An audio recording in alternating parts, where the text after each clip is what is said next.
Excellent. Right. Good evening, YouTube. X-File 2708 and James back again with another episode of From Horror to Hollywood. So, went down really well last week by all accounts. Very much so. It was very enjoyable. Yeah, positive feedback from everybody and decent amount of views. So, fingers crossed. We're trying something new today. So James wasn't able to get across as easy this week. And rather than me terrorise him again with my driving. I'm still shook. I know, you still look very pale. But, we're trying through StreamYard. So a few people on the groups recommended it. So fingers crossed the audio's all right for everyone. And, it gives us a workaround for when James can't get across. And when we invite Connor over as well, then we should be able to get all three of us on here if people can't get across here. So near enough every day I've been going to work this week, I've been seeing Connor every morning. So it feels like a bit of a premonition as well. So excellent. Have you seen him to speak to? No, but it's always been in passing, but I'm seeing him more and more often. So I think it's a bit of a bad omen. Excellent. Well, he told me when I went in the week before last, send him a link to my YouTube channel. Send him a link to the video when we've recorded our first episode, and he'll subscribe and he'll have a watch and he'll join us. And he hasn't done any of them yet, so he's not even read the message. I'm not surprised in the slightest. But he will join us eventually. Hopefully, fingers crossed. If not, you'll just have to go into CX and kidnap him, stick him in the boot of the car, and I'll just slap him about. I'll just drub him. Yeah. Excellent. So this week's episode is following on from last week. This is going to be our top 10 non-horrors. So how did you find doing your list, matey? Surprisingly easier than the horror one. But I literally, as soon as we finished the video, I forgot to tell you, I was like sat when I was watching, Fright Night. The original. And I was sat there and I was just like, this is probably in my top 10. And then I was looking through a list of stuff to watch. And I was like, oh no, and just completely realized that like my top 10 is probably constantly shifting up and down. Yeah, I didn't find this top 10 too difficult, actually. No, so I'd always quite easy. Yeah, I'd always know like my top 5. So trying to find another 5 to put in, but it wasn't too bad. I mean, you've seen my collection over here, so it was a case of having a look up and down the shelves and cherry picking what I thought were my favourites, and I've actually put them in an order from 10 to 1 as well. Actually in order. Yeah, these are in order from 10 down to my ultimate favourites. So. Oh well, that's good because mine aren't. I knew yours wouldn't be. I hadn't said to you to have a think and do it, but I was sat looking through them earlier, and I thought, hang on, I can probably put these a lot easier into a top 10 than I could with my horrors. And so, I've got a feeling, whereas we had the one crossover with The Shining last time, I've got a feeling with this one there's going to be little to probably no crossover. My prediction is we're going to have 0 overlap. So and I've got a feeling there's going to be ones in mind that you've never heard of, and I think you're definitely going to have 1 or 2 that I've never heard of. I don't think so, actually. Looking down my list, I think you'll have heard of all of them, and I would say the majority you will have probably seen. So, we'll soon see. We shall see. So, shall I crack on first this week? I know you went first last week, didn't you? Yep. So, my number 10 is a movie from 1954.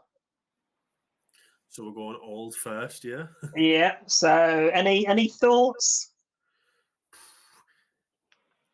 I know who's directed it. I don't know what it is, though. I know exactly who's directed it. Go on, then. It's definitely a Hitchcock. Correct. Yeah. And it's my... Well, so far, I mean, obviously, I've got a load of Hitchcock still to watch. but it's by far my favourite. And obviously, it's not going to be Psycho. Psycho would have been in the horrors rather than Yeah. the non-horrors, but it is. Oh, I was gonna say, you know what? I doubted myself because I was like Rear Window, but I thought Rear Window was a lot later than 54. So no, 1954. Is it James Stewart and Jimmy Grace Stewart, Kelly? yeah. Grace Kelly, as well as his girlfriend. This is really weird because my screen's split in half, so I'll keep Yeah, moving it's it like across. squared off. But I think it's reversed as well. So if I move right, it's going left. Yeah, exactly. I Yeah, think it's mirrored the image. yeah. Oh my life! There we go. Oh well, yeah, it's kind of working. I might just overlay, same as I did last week with your one. So, but yeah, absolutely superb movie. This one, typical Hitchcock thriller. Done really well. James Stewart is a professional. I mean, have you seen it? Yeah, I've definitely seen Yeah, it. Yeah. yeah. He's a professional photographer, isn't he? And he's broken his leg, so he's confined wheelchair bound and to a wheelchair. combined. Yeah, so he lives in a flat that overlooks other flats, and basically just takes his camera out, starts watching People what other watching. couples and what other individuals are up to in the flats opposite, and then basically he thinks a husband might have murdered his wife. But I won't go into any more detail than that. But it is superbly done. There is a particular shot in the film. I remember watching it the first time, and it's like a sort of like a precursor to a jump scare. Obviously, we won't say what it is, like you said, but Yeah, I'm pretty sure that I can remember there was a scene where he looks at a particular person, and then they look into the camera, like they're into his camera lens, and it's basically it's like one of the earliest jump scares I can remember, like seeing in a movie. yeah. It's very well done, isn't it? So, like you say, 1954. So, you know, that's a very old movie. But yeah. It makes my top 10. Absolutely love it. It's definitely like, I'd say, like in the top Hitchcock, you obviously have like Psycho. One of mine's The Birds. Yeah. Rear Window's definitely up there. It's a lot of his like Vertigo as well. That's another Vertigo. really good like you've got like his main layer, which is like his most famous things, like those. And then if you go low, like you have the more unknown stuff. Yeah, and, Rope as well. Rope's another good one. Rope's a really good one as well. But Rear Window's definitely in one of his his most known, most famous pictures, but for good reason as well. Yeah. Obviously Jimmy Stewart was in a lot of his movies, but I think Rear Window's probably his best performance. Yeah, definitely. Is it one they've done on 4K? Has it had a 4K release yet? I tell you what, I'm in front of my computer. I'm on my computer desk, so I will quickly boot up Amazon and I will have a look. Hey, there you go. Yeah, I'm not too sure if they've done. I know, obviously, I think they've done Psycho, haven't they? And a couple of the other ones, but I'm not sure if Rear Window's been given a 4K one yet. Rear Window has a 4K, but you have to import it. Right. Okay. So it's an American 4K. It's an American one, but if you with your multi-region player, because you live that fancy life, it's currently listed on Amazon for £20. So really, yeah, ooh, very nice. That's all right. But a lot of the 4Ks though are region free. Yeah, I think 4K. I don't think any 4Ks are actually region locked. I've never seen a region locked one. I've seen the odd one, but I think it's like 95% a region free.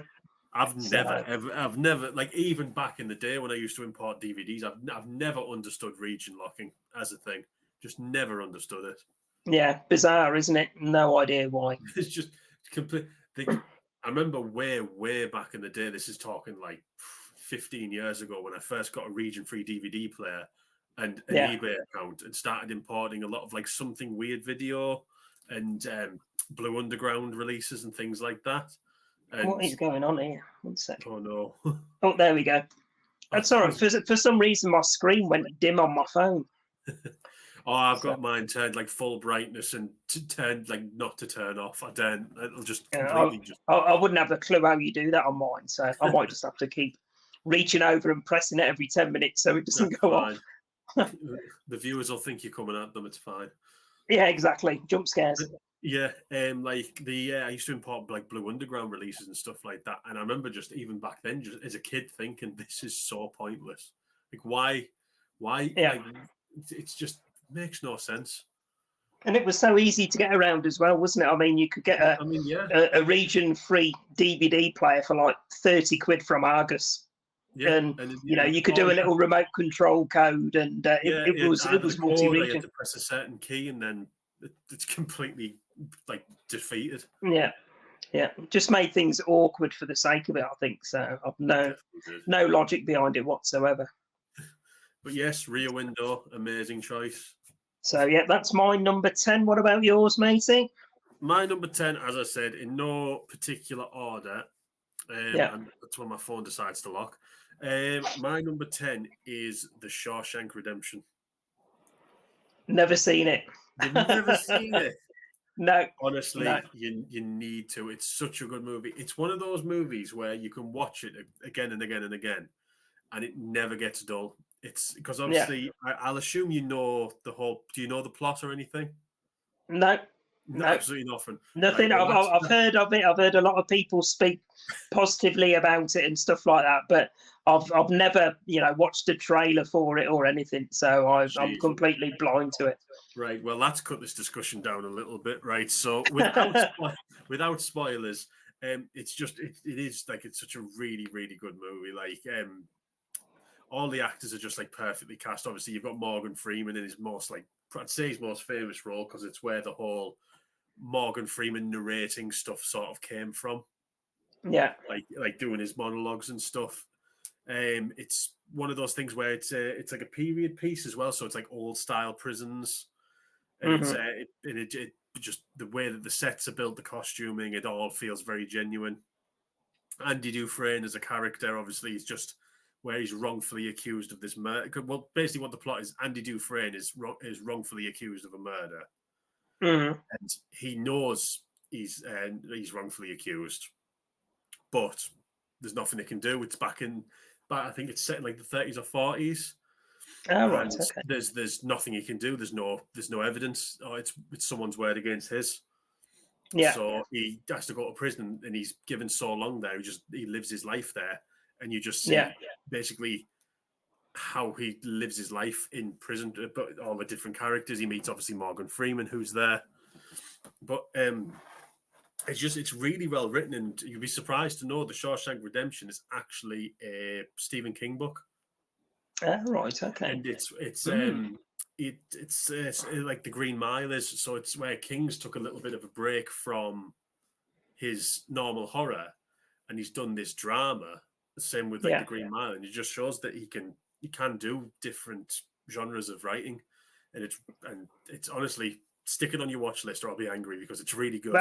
But funnily enough, you mentioned Green Mile there. So that was one that the girlfriend picked up from one of the charity shops last week. And I've never seen that one before. And she was flabbergasted. I've never seen that one either. How old are you?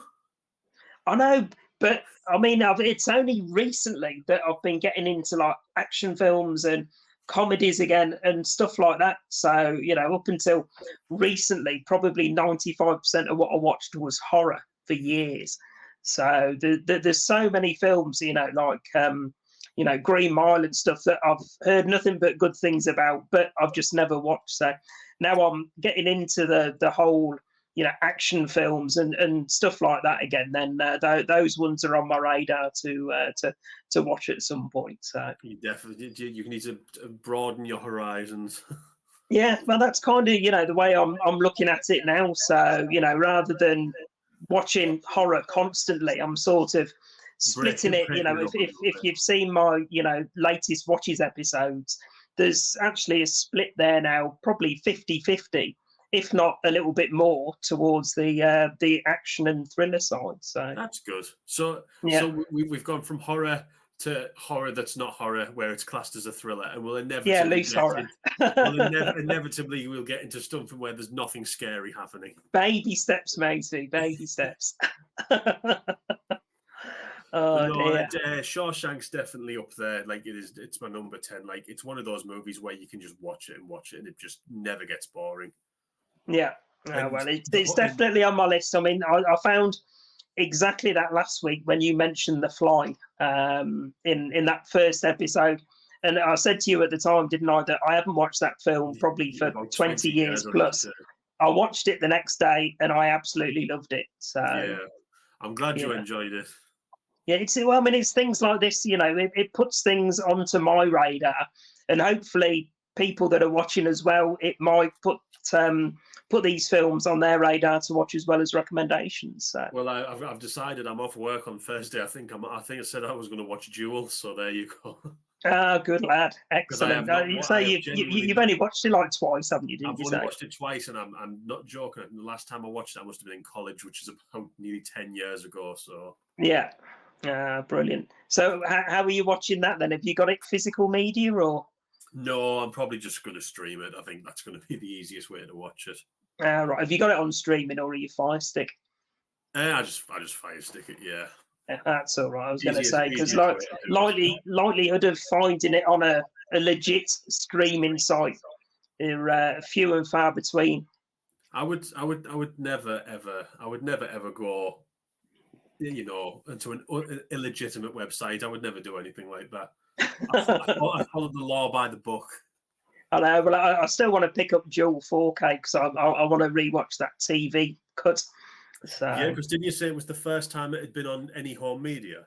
yeah, you look at all the DVDs that have been released over the years, all of the Blu-rays, the 50th anniversary edition that came out. Absolutely None of not. them had the TV cut at all. So That's interesting. yeah, but yeah, I say rewatch it, and then if you got a 4K player, No, I haven't. right, yeah, you'll have to come over for a movie night, and we'll watch the TV cut, have a beer and a curry or something. Won't turn that down. Kicking and screaming. So, but if I have a beer, I won't be able to drive you back, will I? So. No. With how erratic you drive, I don't think drunk driving would be any different. Erratic. This man nearly killed me. Hey, did we have any near misses? Did you get back in one piece? Yeah, but I left my soul behind. I think it's still in the boot of the car. Yeah, I think so. I've been shaking ever since. Oh dear! Did you have to have a drink to calm your nerves when you got back? Claire was like, "You look a bit pale." My partner, she was just like, "You look a bit pale." I was like, no. Oh dear! She'll be having words with me next time then. So. I'll tell her to go easy. It's fine. Yeah, that's all right then. Excellent. Right. Number 9. Comedy for number 9, and it's probably I have one comedy on mine, so let's see if it crosses over.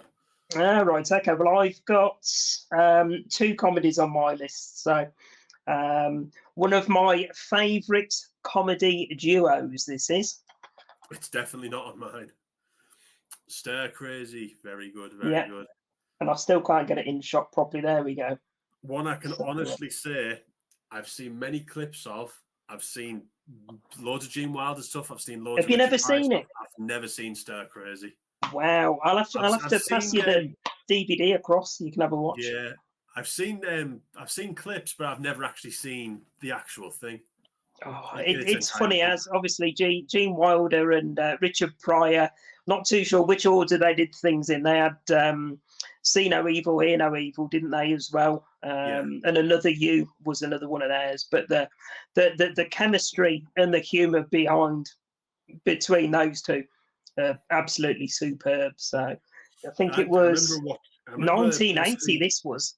Yeah, as like when I was a kid, obviously seeing stuff like Willy Wonka and the Chocolate Factory and like Gene Wilder's like child-friendly roles and things like that. But then I remember I watched Blazing Saddles. That's another one I haven't seen. Yeah. Oh well, he's in that, and he plays like this drunkard who befriends the sheriff, Yeah, who's obviously black in this really racist, like hick town in the Western world, and the way that they played off each other was absolutely hilarious. So I can imagine working off Richard Pryor, who is like one of the best comedians of all time. I can yeah, imagine it's really, really good. yeah. It's absolutely superb. I'll have to pass you the DVD across, and you can have a Yeah, if definitely. you can't get it on your streaming site, obviously. Yeah, But, definitely have a look at it. have a watch. But for me, say it was a tough call between that and See No Evil, Hear No Evil. Both, probably 8 or 9 out of 10 for me, comedy value wise. And Like very high praise. but yeah, I can't remember the chap's name as well. There's another. Oh God, what was his name? He's basically the big bold chap that they end up in prison with. I think he'd been in a few films before, but he's an absolute giant of a guy. So they try to. I think that's one of the clips I might have seen. I remember a big Yeah, bald guy. yeah. I mean, obviously the prison guards try to break them. They put him in the cell, and they go back in the morning thinking that they're going to be completely beaten to shit and whatever. And I think they're sat playing chess or something between all three of them. And it's funny as fuck. It really is absolutely That does brilliant. sound quite good. But yeah, that's my number 9 anyway. So stir crazy. That's one I'll have to check out. Yep. There you go. Right. So I did find one that you haven't seen before. Oh, you've just to let you know, you've crashed twice on mine when you've been moving. You've frozen. Ah, right. Okay. You're okay now, but you were freezing, so Right. keep an eye out. Keep an eye on it. It might be the Wi-Fi signal, maybe. My number 9, I'll be very, very shocked if you have seen this, Okay. is a Studio Ghibli animated movie, the Japanese animation studio, and it's I most definitely haven't seen it. The only anime that I've seen is Akira and Ghost in the Shell. Two very good ones. Very good. Yeah, those are the two. When I was looking at, I went through a phase where I thought, oh, I'm going to try and get into it, and I searched out what were the best ones out there, and those were the ones that were recommended. But then I went back to horror from there. So no, it's Spirited Away from 2001, and it's not horror at all. It follows a young girl who her and her parents go to this village, and it turns out that it's actually a village of, I think it's like spirits. So she ends up going into this giant bathhouse, like the Japanese bathhouses. Yeah. And there's magical creatures, and there's magic, and all like these fantasy things all in the same thing. Like all in this bathhouse, and then her parents get turned into pigs, and they're basically kept as slaves. And she's got, as a 10-year-old girl, I think she has to then try and save them. It's like a family movie. But I remember watching it and not expecting much, and just even for like 23 years ago, the quality of the animation and just how beautiful the movie is, and the music, and it's just unbelievable. Like, it showed that you can make kids animation, like family friendly animation, and it doesn't need to be dumbed down and to be like stuff like you see the new, like the Minions and the Despicable Me's and the Hotel Transylvania's. It's really like quite not brain dead, but it's very simple. There's not much thought put into it. It's just joke after joke after joke, easy thing. Where there's stuff like Spirited Away, where it's still a family-friendly film. You can, if kids can understand it, and it's really good. It's beautiful. There's nice music. The characters are good. There's a plot that you can easily follow, but it just shows that it doesn't kids can watch stuff that's complicated. Yeah. But I would definitely give. There's a couple like this Princess Mononoke, which is a Ghibli one as well. There was Howl's Moving Castle. They're still going to this day. They've just recently last year brought out one called Boy and the Heron. But I'd give them a watch, because if you can get you can get them dubbed or subbed on the Blu-rays. And I don't know if they've got any 4K releases yet. I'm not quite sure, but they are just like it. They're just beautiful. They just look really good, and I can imagine if they did make a 4K of them, they'd be very, very interesting to see how amazing it looks on a decent display. Yeah, I mean, since I've got back physical collecting again, I think I haven't gone too mad for 4K. I mean, you've seen, my pickups videos and stuff like Yeah. that. The majority of what I've picked up is just DVD, which I'm more than happy with, and obviously it's a lot more affordable to get movies back on DVD than dropping 30, 40 quid on a new 4K release. So I'd probably watch the odd one maybe on DVD. Oh yeah, well or- they are available on obviously DVD and stuff. I can imagine they're streaming as well, but I would definitely give a couple of them a shot because they're quite Yeah. maturely written for what they are. So Yeah, no, I mean, I should be able to get that Spirited Away on the Fire Stick. So for movies that I haven't seen before, I tend to, unless I can pick them up, in a charity shop, striking it lucky. But I tend to get the chapter, stick it onto the Fire Stick for me, and I'll watch it off there. And then if it's my cup of tea, then I'll buy the physical media for it. So probably with it being a genre that I've barely dipped my toe into, then it's probably one to watch on the Fire Stick first to see. yeah, and it's not horror, so you won't get scared either. So I don't get scared with horror. I've watched so much of it over the years, constantly. That I mean, the only time I can get a movie to make me jump really is when it's winter time. I stick the headphones on, the curtains are closed, so it's pitch black in the room, and I ramp the volume up on the headphones, and the jump scares get you done properly then. So, I've done that a couple of times with the likes of what was it? Don't Breathe and Lights Out. So yeah, both they of are those. very jump scary. Those two. Yeah, but you watch those, like I say, in the pitch black with headphones on, then you get the full force of those jump scares, especially with Lights Out at the very beginning. So especially when it's right here as well, all the noises Yeah. right here. Yeah, exactly. And then it doesn't help when you've got a cat that leaps on the settee next to you part way through. So, but Right, yeah, that's Right. my number 9. cool. Right. Next up, a movie from 1987. So if I think it's mine. Oh no, I have got a movie in the 2000s. I've literally got one movie in the 2000s on this list. So I think it was the same last week, wasn't it? I think my Yeah, oldest. I think there was a cut off of a certain year. Yeah, I think my most modern movie I had last week was like the late 90s. There was nothing after then. So, I mean, that's not to say, modern horror isn't good, but He for just me, doesn't like it. yeah, well, for me, the classics and the more memorable movies are the ones that you grew up watching and stuff like that. So They're the ones that stick. yeah. Now this is definitely one you'll have seen, and I'm sure it's one you're a big fan of yourself.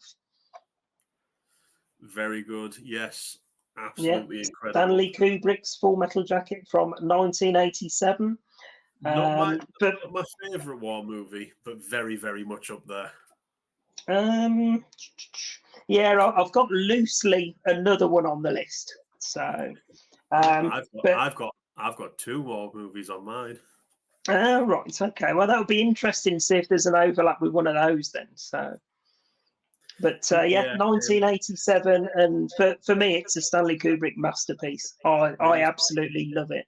I always hear the thing of like after the boot camp, the film sort of like falls off. I don't believe that for a second. I think like Ali Ermey as Gunnery Sergeant Hartman is like an incredible character, and his whole thing. I don't know if it has been confirmed, but did you ever hear the fact that he never had it? Like, he was just given basic instructions and no script? No. Apparently, most of his stuff was improv, which, if it was, and it is true, is incredible. That's pretty impressive. Yeah. Very much so. But like his performance at the beginning, where they're in the boot camp and there's Private Pile and all that, like, is absolutely incredible. But when they actually get to Vietnam, and you get to the whole part where he's going through all the different different towns in Vietnam and stuff like that, I think it holds up fine. Like Yeah. even the bit at the end with the where they're under the thing of the sniper, and it does slow down quite a bit. I think it's perfectly fine. I've never had an issue with it. Yeah. Yeah. It's on my list to well, on my pile to watch again this week. So I absolutely love it. Yeah, So you know, and it does have one of the best soundtracks I've ever heard in a movie.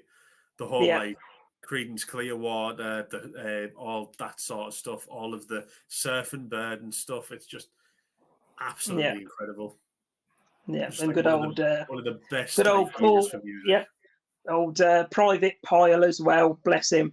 So, but it plays that part superb. Slowly, you know, getting you know, losing the plot more and more to the point when he's sat in the bathroom ready to do what he did. Yep. So It blows my mind that that's Vincent D'Onofrio, because when I was a kid, I watched Men in Black quite a bit, and obviously he plays Edgar, the villain. And yeah, then when I saw him in, Full Metal Jacket, I was like, that's the same guy, because Vincent D'Onofrio is an incredible actor. I don't know, you're not really a fan of your Marvel stuff, but he no, played a character called the Kingpin in the Daredevil series, and he's recently came back in a different series. But he just plays menacing so well. He's an incredible actor. yeah, yeah. But yeah, that's my number 8, that one. So, It's but yeah, definitely one of Kubrick's best. yeah, and yeah, we were on about 2001: Space Odyssey last week. Oh yeah, did you So watch it? I haven't watched it, but I did pick it up on DVD. Oh, good, So good. it's in one of 8 carrier bags that's in my movie room at the minute that I haven't shown pickup videos for yet. So I'm going to slow down on my purchases, this man tells me. never happens, but what can you do? Yeah. Maybe just as a weird suggestion, don't go and buy about 50 DVDs at once. Yeah, well, I did come back with another 2 bags yesterday when we went out. So There we go. but yeah, it was supposed to be going out on Thursday, but I think I'm having a day in on Thursday. So Oh well, there you go. You can actually you can actually start unbagging them all. yeah, yeah. Well, I've got to record videos for them first. That's the thing. Exactly. So, but you know, I don't want to bombard 50-minute videos every single day of the week, because people are going to sit and watch them. You know, they're going to get bored with them. So I'm trying to I'm trying to do like 1 a week or 2 a week at the most, but obviously it means bags of DVDs and Blu-rays just sat not being put onto the shelves and waiting for videos to be done. So I'm sure you'll get around to it eventually. yeah, exactly. Well, I've got a couple of free days this week, so yeah, I'm going to get a couple more videos recorded, and then I'll get some on the shelf, and hopefully some more watched out the way as well. So good. My number, number eight. That's my number 8. Yeah. Is The Truman Show. Have you ever Jim seen that Carrey? one? With Jim Carrey, have you ever seen that one? I don't think I've watched it all the way through. I've seen bits of it, so. But I knew this was going to be the case, but I won't have seen the majority of yours. So No. The Truman Show. Obviously, when I was a kid and stuff like that, growing up, you watch stuff like Ace Ventura, and then you watch stuff. You watch like The Mask. The Mask as well. Yeah. Yeah, you see Jim Carrey's this comedic actor, and then he comes out with The Truman Show, and then when you watch it, and it starts off as like a comedy. It does start off like quite comedic. It's like a comedy drama. Like it's very light on the drama mosque, and then as it slowly gets through the movie, it gets more and more dramatic, and then by the end, when he has this big monologue and talk with a different character, it shows that like Jim Carrey was a really good actor. It wasn't just a comedic actor, even though he was really funny. He actually had like really good acting chops behind him, because there's another film called Eternal Sunshine of a Spotless Mind, which is quite similar. How it's more of a drama than a comedy. It's like a drama with comedy elements, and it's just really, really like the thing about the Truman Show is it's one of the it's like probably one of the most unique concepts I've seen for a movie. Because do you know the plot and everything? No, not off the top of my head. Basically, he's this guy called Truman, and he was abandoned as a child. So he was adopted by a TV network in the first for like American history, and they've made an entire seaside coastal town that's completely encased in a dome, and every single one that he's ever met or everything he's done is all scripted. His life is a movie. So all of his relationships. That's quite a novel concept, isn't it? Yeah, like so his relationships, his parents, everyone he's ever met, anything he's ever done, anything he's ever experienced is all scripted. Right. By this team. And with the Truman Show is where he starts to doubt what he's living, and he starts to question things. And the way that it all unravels is just, honestly, it's one of those ones where I won't say any much more, but you do need to watch it, because as like a Jim Carrey movie, you get the few laughs, but when it starts getting more and more serious, you get really invested into it.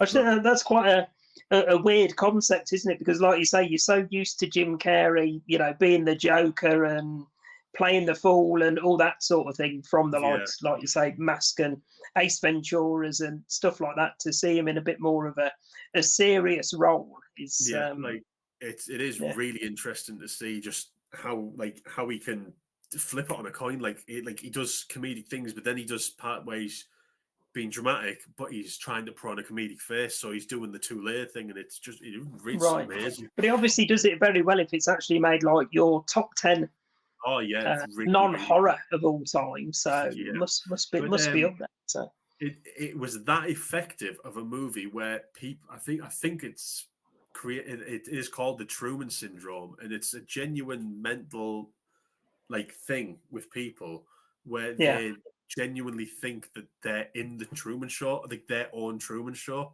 so that they think that everything they're doing is like being recorded and everyone's an actor, and it's a genuine medical condition. Right. I believe it's called Truman Syndrome because of this movie. Bloody hell, blimey! So did it discover the condition, or did it create the condition? That's gotcha. Yeah. I won't very say good. So that's another one to. A lot of with these, like same with yours, like Stir Crazy and stuff. Whereas horror, we've seen most of each other's. With these, I don't want to tell you the ending in case you do want to watch it. Yeah, well, like I say, I'll do the same as I did with The Fly. Obviously, I'd seen The Fly before, but it was 20 odd years since I'd last watched it. So for me, it was like going back to watching it for the first time. But I'll definitely be hunting these ones out that are on your list, and at least giving them a watch, like I say, whether that's on the Fire Stick or physical media, we'll see. But what I will definitely going to get some watched. Is I will type out the ones I'm going to watch, so I'll put Stir Crazy on there for first thing. Yeah. So we did Full Metal Jacket, didn't we? So that was number. We did. So this is your number 8. 7. Number 7, right? A movie from 1963. And it's a war movie. Oh, Great Escape. Yes, do you know what? I always forget it's a war movie. Yeah, well, that's why I was kind of like umming and ahhing as to. I mean, obviously, it's a prisoner of war movie, isn't it? Yeah, like I always remember the scenes with like Steve McQueen on the bike, all that iconic stuff and that. Yeah, where they did the jump at the end. Yeah. Yeah, but I always forget that he's actually in a prisoner of war camp the entire movie. Yeah, because he's called, isn't he, the Cooler King? Yeah, because he's always sat on the floor with his baseball bouncing it off the wall. Yeah, he's always bouncing it because that's been parodied in God knows how many movies.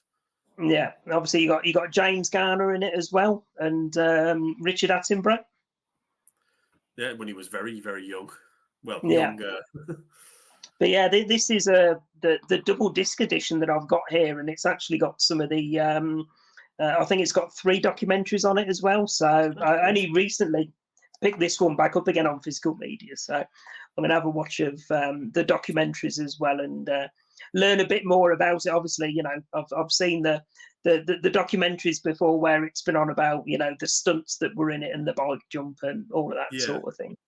So I always remember one scene that makes me laugh, and it's when the big trucks are going out of the camp, and they've got all of the hair on the back, and they're stabbing them with pitchforks.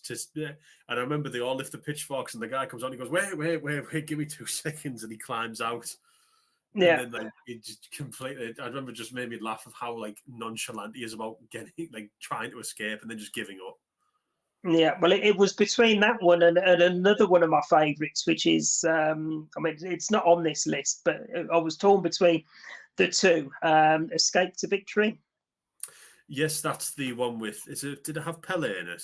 Yeah, Pele, yes, and yeah, there's quite a stellar cast in there. So, but yeah, that's another one that I absolutely love watching. But I didn't want to load it with films that were all. But that were very similar to each other. Well, I suppose we could always have a war movie episode.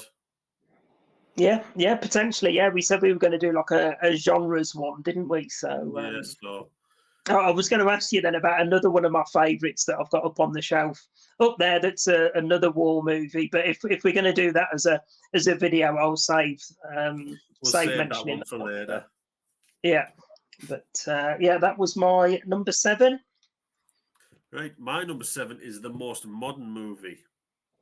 This is and it came out extremely recently, and you'll be surprised to see that it's on here because I think you said you watched it. Yeah. But my most recent one is Saltburn.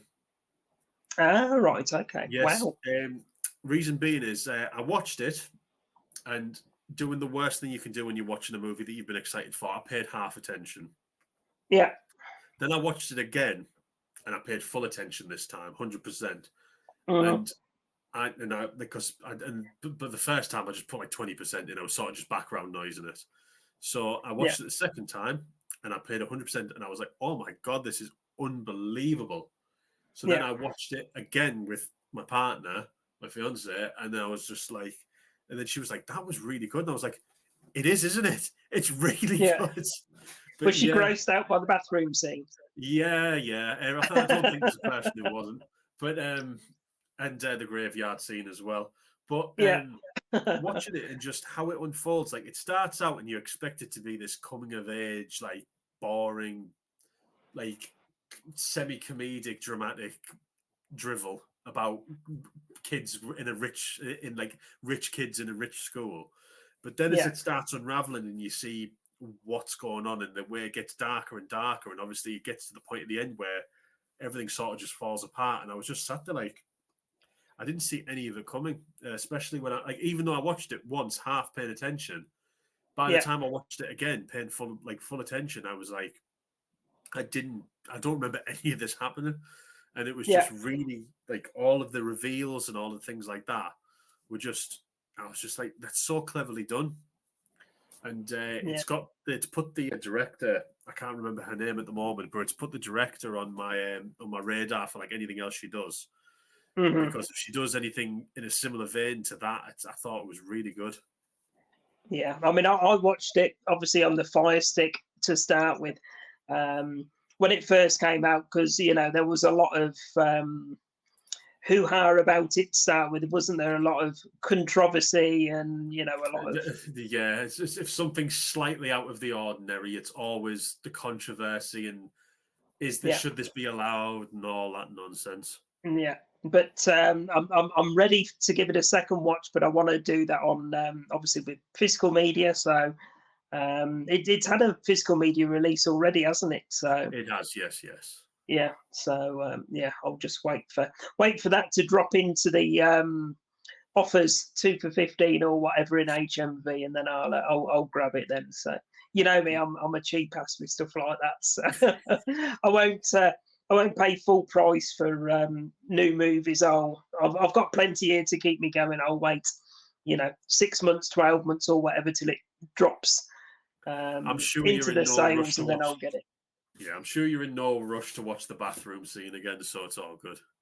No, slurpy. Yeah. But Yeah, yeah, surprised that one's on your list. But yeah, I thoroughly enjoyed it. So brilliant yeah. film. I've recently watched quite a lot of stuff, surprisingly, with and that I've just had to bring his name up because I couldn't remember it. That Barry Keoghan, the Irish actor. Ah, right. Okay. Yeah. And actually, let me check he's Irish before everyone kicks off on me. He is. Thank you. Right. Yeah. Yeah, because I watched a film called Banshees of Inisherin recently, which was it's like an Irish period piece during the war, like the 1920s and stuff. And he was in that. And then me and my fiance have been watching the Chernobyl TV series. Oh, And loved it. Yeah. and he was in that before, obviously, all this. Then he was in Saltburn, and then I watched the Batman again recently, the new one, and he's in a deleted scene in that as the Joker. So he's just been showing up more and more. But I think he's a really good actor. So it's going to be one of those ones where it's like if he's in it, I'll probably watch it just purely for him. Yeah. I need to rewatch the Batman as well. So I loved it. I've got. I think I've got a few of the Batman movies up there. But yeah, the 3-hour epic Batman. Yeah, the Penguin TV series is dropping soon as well, which is Colin Farrell as the Penguin from that movie.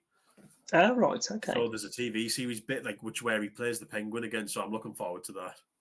Yeah. But yeah, going back to that Chernobyl, absolutely superb. Chernobyl's probably it's probably in my top 3 TV series. Just absolutely for a limited series and it's only 5 episodes. It doesn't waste a single second. It's absolutely incredible. Yeah, it's only what 6 episodes, is it? 5, yeah. Oh, 5, yeah. Yeah, 5. 5 hours in all, and it's just absolutely brilliant. Yeah, I've watched it through, I think, twice on the Fire Stick, but yeah, again, that's one I keep them in an hour, and I think the local CX has got it on DVD for £6, I think it was. But I'd like to get it on Blu-ray, if I'm honest. So I can imagine it looks really good on Blu-ray. Yeah, with it being more of a modern release, then yeah, it'll look that bit nicer on Blu-ray. Right, so, you're number 6. Right, talking loosely of Chernobyl, my number 6 is a movie from 1984. I'll never forget the first time I watched it. Well, I won't, but oddly enough, I remember where I was when I watched it. I was at my best mate's house at the time, and he had said to me, "You need to watch this. It's brutal, but it's really good."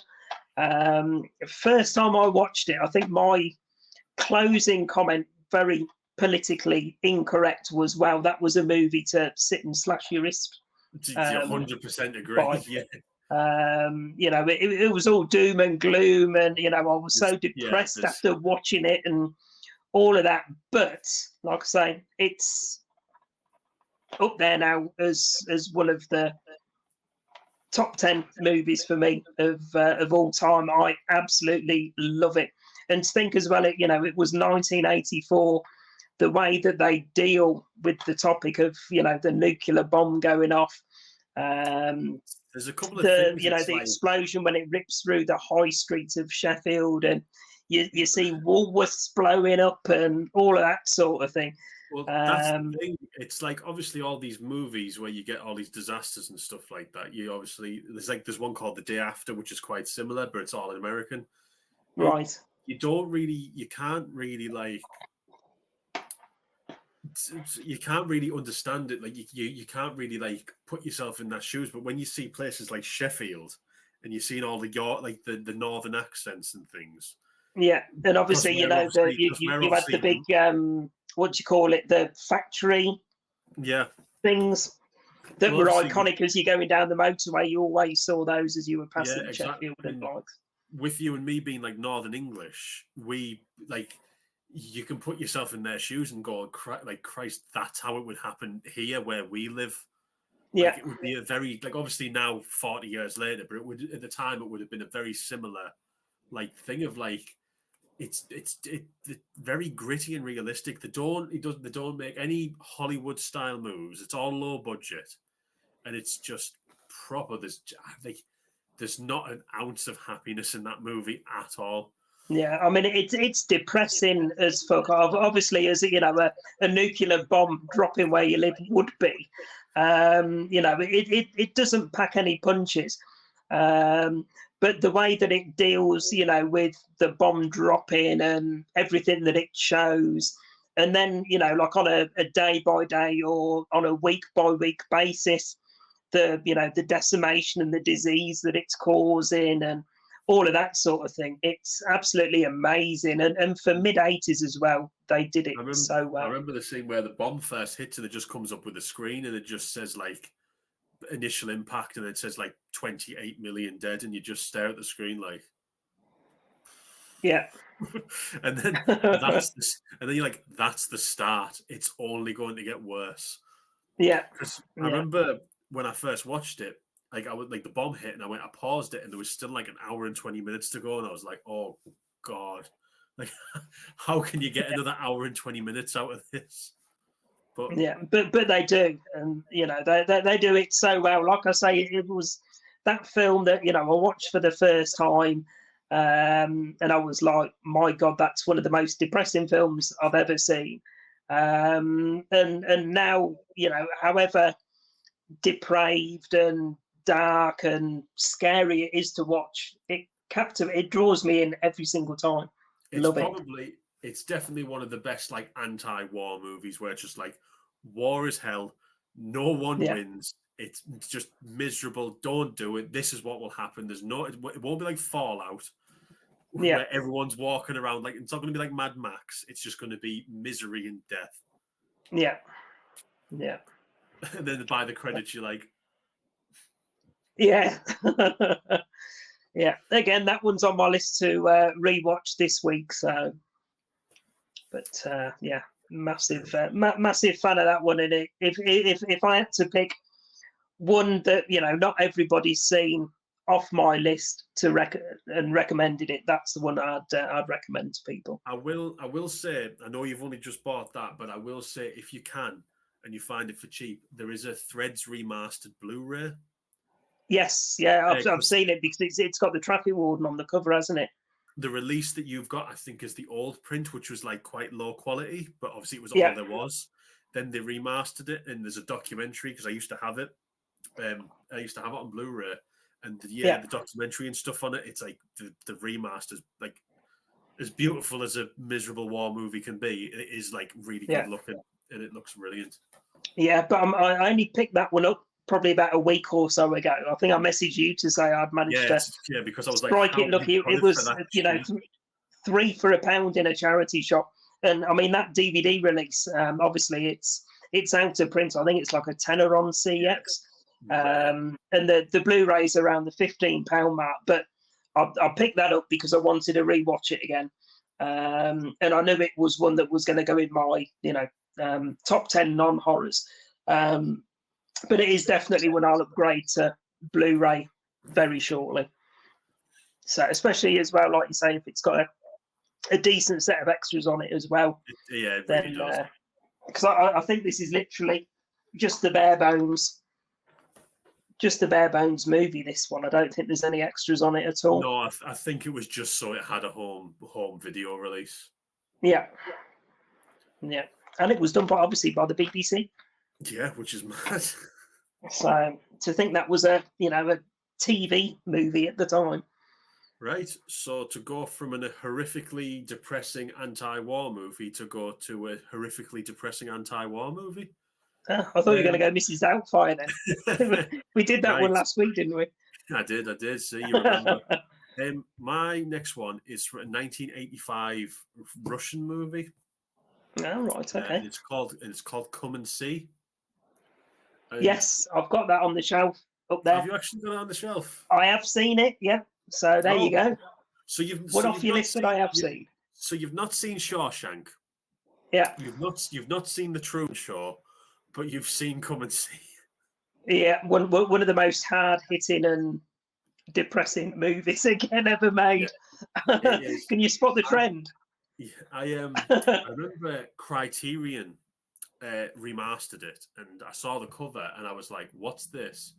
Then I read the synopsis online, and I was like, "This is like if Criterion's picked it up. Obviously, Criterion being the film label, I was like, they do tend Yeah. to pick up really decent movies." So I managed to find a stream of it, which was the Criterion rip. Obviously, not Blu-ray quality, but I watched it. And I remember just sitting there and just being like, after the 2 and a bit hours, just sat there, just like dead Yeah. inside. Just like it's in a similar vein of Fred's, how but it's like where you're following this child who gets pulled into this whole scenario of war.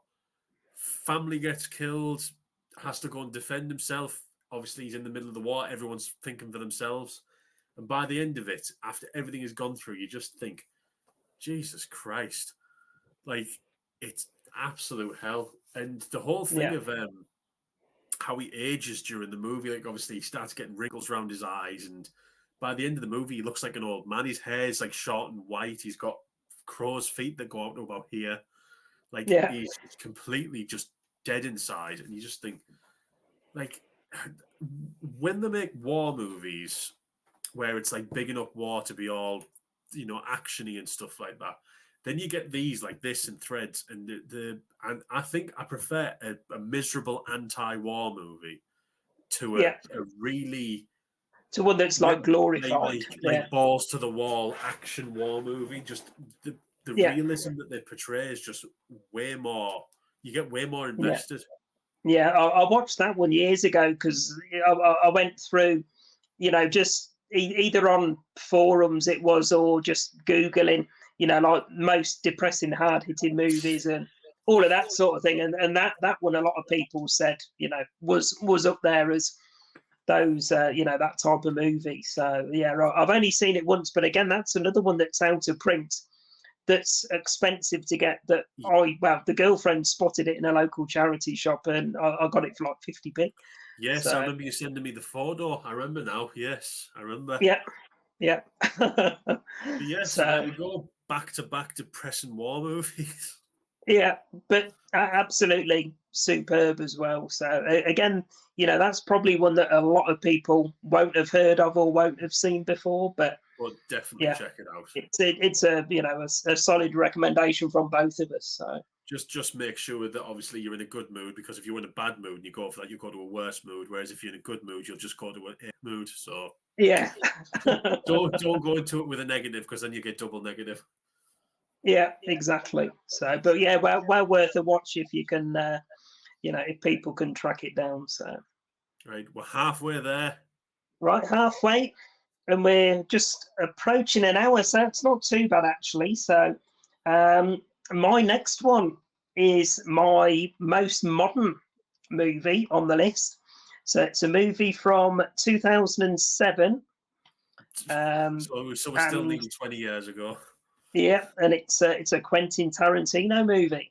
Oh, there we go. I know exactly what this is, because I lived it. Yes, you did. You're right. Yeah, we mentioned this, didn't we? So it is. There we go. Death Proof with Kurt Russell and the very lovely Zoe. Was it Zoe Bell? Yeah. No, Zoe. Yeah, Zoe Bell, isn't it? So we're just not going to say the very lovely Kurt Russell, though, no? No. AKA Stuntman Mike, but yeah, there was it was a tough choice. I could have easily had half of my top 10 non-horrors of with Quentin Tarantino movies. I could have put the likes of Pulp Fiction in there. I did have Reservoir Dogs in there up until a few days ago.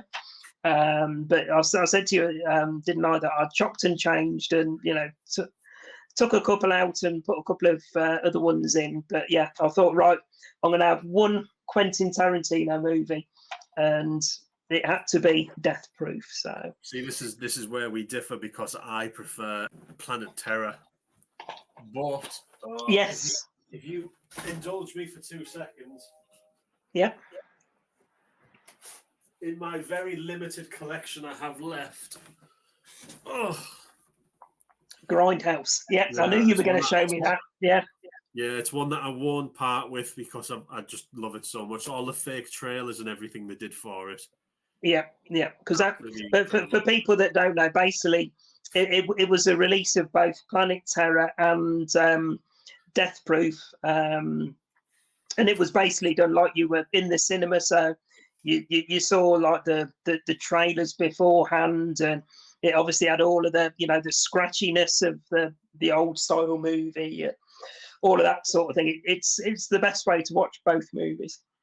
Yeah, I did prefer Planet Terror mainly for the reason is I liked it because it was like a really cheesy zombie like thingy movie versus obviously Death Proof is a like a homage to the old like car movies and the old like heist Yeah, like movies in your the 80s. vanishing point and stuff like that. Yeah, Yeah, whereas but like Planet Terror was more like I wouldn't even say like the old like Dawn of the Deads and stuff. It feels a bit more like the Hell of the Living Deads and the old Italian import yeah, movies at the time.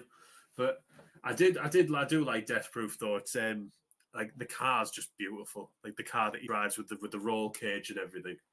yeah, It is a yeah. beautiful like vehicle.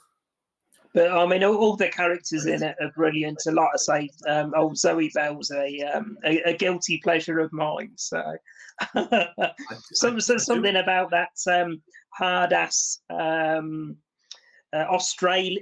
No, she's New Zealand, isn't she? New Kiwi. Zealand. Yeah.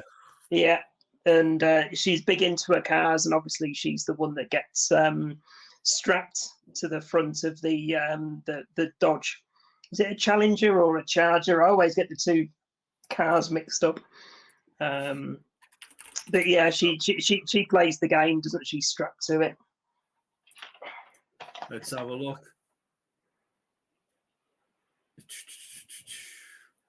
He has a old stunt car. Oh, there you go. No, It's it says on the back of the box here, 19, Dodge it's a Challenger. 1970 Dodge Challenger. Challenger, yeah. So you can see. There you go. She's being chased by Kurt Russell, who's Stuntman Mike. Which, if anybody has seen me on Xbox, that's my Xbox username. Stuntman Mike comes from the film Death Proof. So my favourite Tarantino movie of all time. But like I say, I could have easily stuck 5 or 6 Tarantinos in that list. So, but we'll be saving that for another episode. So When we talking talk about entirely of the man himself. Quentin Tarantino movies and having a go at rating them in our order of preference. I'm terrible. I still haven't watched Once Upon a Time in Hollywood. Have you not? I still haven't got round to it. Well, we'll have to have that as a movie night then, because I've got it over there on 4K. Picked it up recently. I've only ever seen it once, and I'm ready to rewatch it again. So, right, my number 5, from exciting roller cage car action movie to very sexy dull, New Zealand women. Yeah. to very dull, boring, but unbelievably amazing drama in The Godfather Part 2. Oh, okay. Good choice. I love the Godfather trilogy, right? Like Francis Ford Coppola is one of my favorite directors. Not so much in his newer stuff, but like the Godfather trilogy, even number 3, which was recently recut. Right. And it got like readjusted. And Connor will tell you this because me and my fiance and Connor and his friends went to see all the Godfathers at View Cinema, where we live. Oh, right. They had them up. I think it was the something the 50th anniversary, I think. But they had them on 4K. And the first one, me and my fiance went, and Connor and all of his friends went. Yeah. The second one, me and my fiance went, and Connor and I think one of his friends went, or 2 of his friends.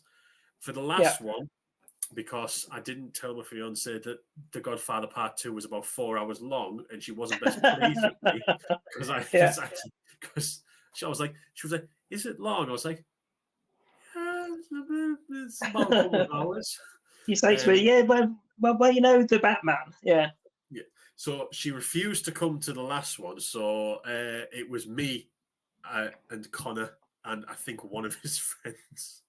And it just Yeah. it went from this big bunch of people, this little bunch of people, to just 3. Yeah. But, Yeah. yeah, we like when we went to see that, just incredible writing, and the whole thing, like every actor's just unbelievable. Obviously, in the first one, you've got Marlon Brando and stuff. In the second one, it was a toss-up between the first and second, because actually at the moment, before you even called, I am actually watching the first one.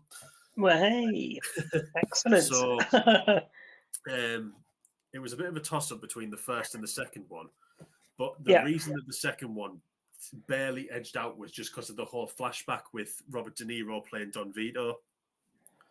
And just with the whole flashback to the old, like, Italian streets in America and stuff like him coming over to America and building the whole family. Yeah. It's seeing all the characters from the first one as young kids, and obviously they're like becoming friends and things like that. And you get to see Michael Corleone, obviously Al Pacino, starting to now he's be quiet. Now he's in charge of the business. You get to see how he's going on with it, and it is extremely long. It is extremely quiet. It's a lot of talking. It's a lot of just dialogue.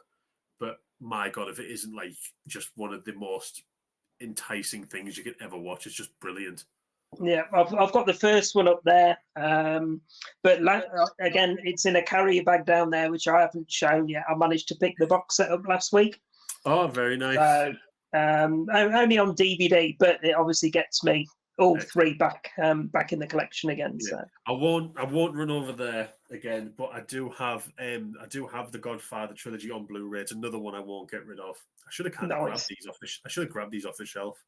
But I do have the Godfather trilogy, and it's the new cuts of the movies. Obviously, they all got remastered, I believe, for the 50th anniversary, and it's got the new cut of number 3 on there. And when I saw them in 4K in the cinema, it was just unbelievable. I think they've released them, haven't they, as a 4K box set? They have, yes. I will actually just rub something in now that I'm on camera, and it's not too far away.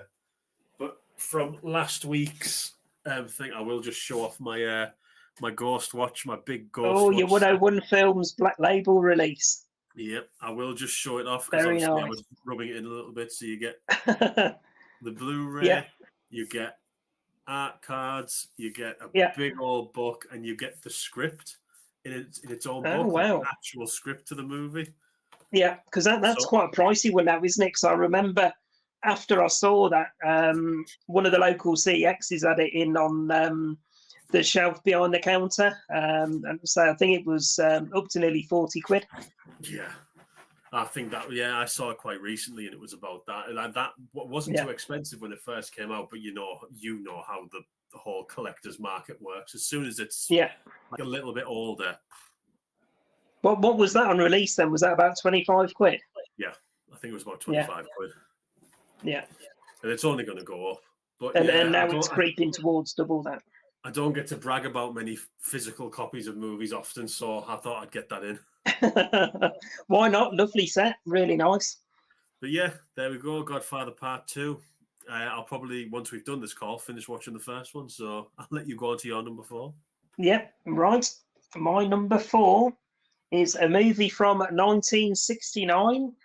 A lot of 60s and 50s in this list. Yeah, so absolutely brilliant era. Considering I wasn't born till 1973, then I've got quite a thing for the older movies. So, but yeah, there we go. Italian Job. Yes, I believe you did. I think you said you had a Michael Caine in there.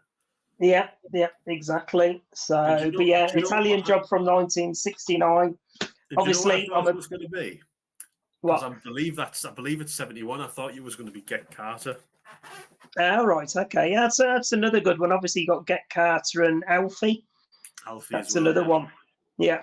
But no, Italian Job for me. I mean, I'm massively into like my car chase movies and all of that sort of thing. You know, the likes of Bullet and Vanishing Point and Gone in 60 Seconds and all of those sorts of movies. So obviously the Italian Job with Michael Caine, good old Benny Hill in it as well.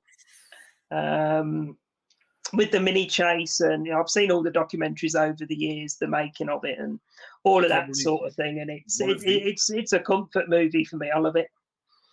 probably one of the only movies you'll ever see where a mini is actually used in like an actual chase that's not a parody.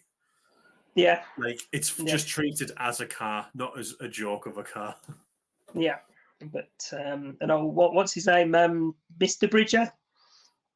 Oh, it's been a long time since I've seen it. I think it's Mr. Bridger, isn't it? The guy that he goes to. He's in prison, isn't he? Because he's Charlie Croker or Crocker. Oh, there you go. Yeah, Mr. Bridger, Noel Coward. That was it. Yes, yes, yes. Yeah. So he's the one that's in prison that gives them the job to do. So, but yeah, absolutely amazing. Spawned the extremely obviously famous scene of them blowing the car up when he meant to blow the doors off.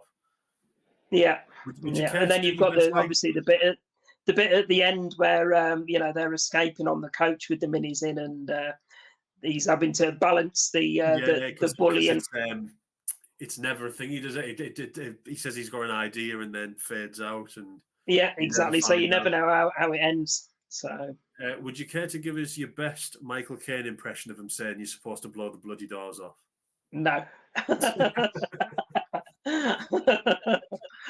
But yeah, I like that movie that much. I actually used to have, when I lived down in the Midlands, I used to have the proper Italian job fruit machine. Oh, that's cool. So, and that had obviously all the built-in sayings from the movie, including "You're only supposed to blow the bloody doors off." I bet that's worth a pretty penny nowadays. It would have been, yeah, but that was in my bachelor pre-children days, so I had a bit more room and a bit more money then. So the things you have to sacrifice. Yes, yeah, exactly. But amazing movie. I'm sure everybody's seen it. It's again another what I'd class as a classic. So. And just never ever ever watch the horrific remake, the American remake. I've only ever seen that once, but no, I've got no. I mean, it's all using modern minis as well, isn't it, and stuff exactly. like that. It's nothing like it. It's just cash grab remake. Yeah, a poor one at that. But yeah, you can't beat that original. So love it. Right, my number 4. Yeah. If you haven't seen this one, I'll be very disappointed. Go on then. Be prepared to be disappointed. The original 1984 Ghostbusters. Oh yeah, got that up there. My favorite comedy of all time. Like nothing even compares. Like Ivan Reitman and Dan Aykroyd, I believe they both. I know Ivan Reitman did, but I think they both wrote it. And I'm completely blanking. Give us one sec. This is embarrassing. I'm completely blanking on names. I'm not googling. I'm not googling Ghostbusters. Don't worry about it. Harold Ramis, bloody hell, Harold Ramis. I'm sure had a thing with the writing as well. I'm pretty sure he was involved, but it's just one of those things where you think about it because it is an adult comedy. It's not aimed at kids. It is like a teenage to adult comedy, and you think 4 people come together and hunt ghosts. It sounds very childish, but the way that they managed to do it, and everyone like Bill Murray, Dan Aykroyd, Ernie Hudson, and Harold Ramis, again forgetting his name, like them all coming together and just being like, I don't know, just they've each got a different personality and they play off each other so well.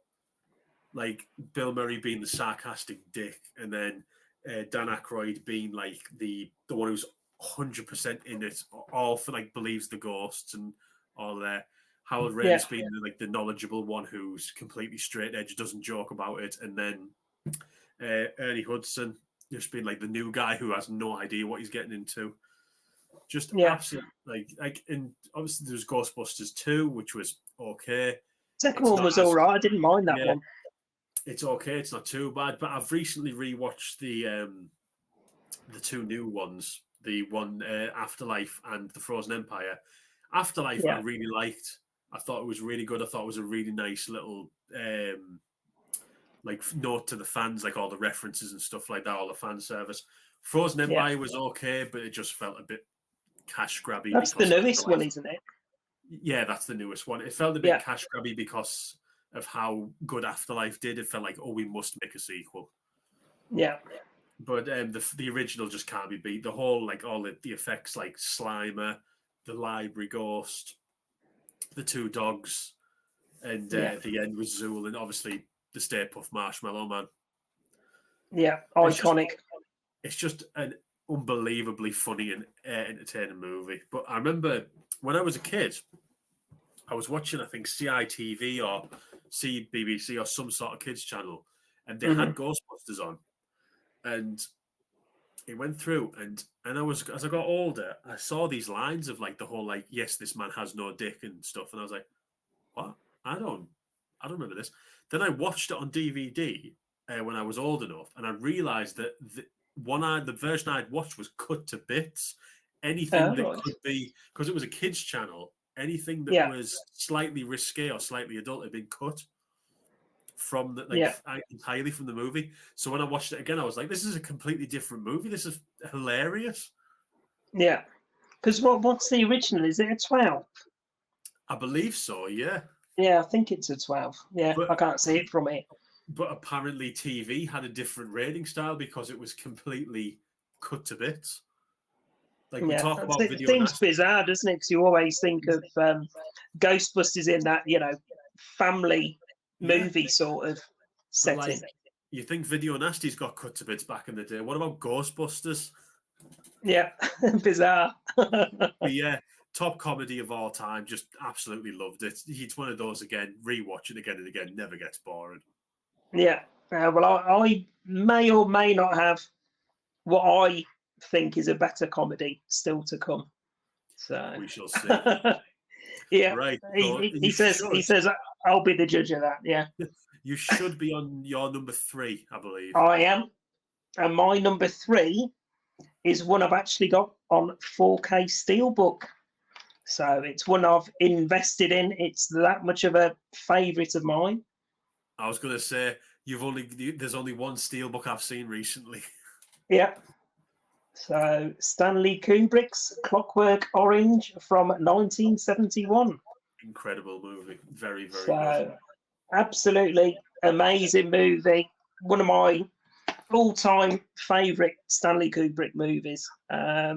Very controversial. I mean, it's still, people still talk about it now for its brutality and how close to the knuckle they took it and stuff like that. But I can imagine for 1971, it was absolute. I can imagine it was quite shocking. yeah, It's one of those movies as well. It's like there's weird little factoids that, like, it's like, did you know that? So they've got these little facts. Like, did you know when he goes into the old man's house, the big buff man with glasses? Did you know that is Darth Vader? really?